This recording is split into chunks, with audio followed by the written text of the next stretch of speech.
এই হলো প্রধান শিক্ষক এর ওয়াইফে ব্যাগ বাড়িয়ে রুটি নেছে বাচ্চারা খাইতে না এই দেয় নেই।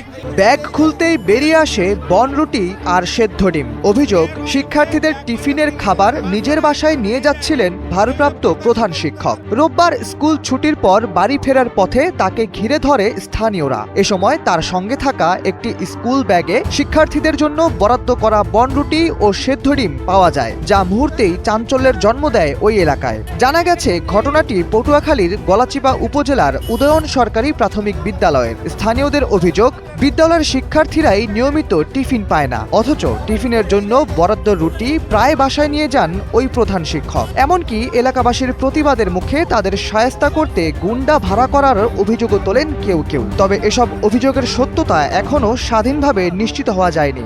সংশ্লিষ্ট কর্তৃপক্ষের বক্তব্য পাওয়া যায়নি। জীবন অবাক না করলে কে করবে? 28% মিল্ক ফ্যাটের অবাক করার সাথে ফ্রেশ মিল্ক পাউডার। জীবন অবাক করুক প্রতিদিন। এই হলো প্রধান শিক্ষক এর ওয়াইফে ব্যাগ বাড়িয়ে রুটি নেছে বাচ্চারা খাইতে না এই দেয় নেই।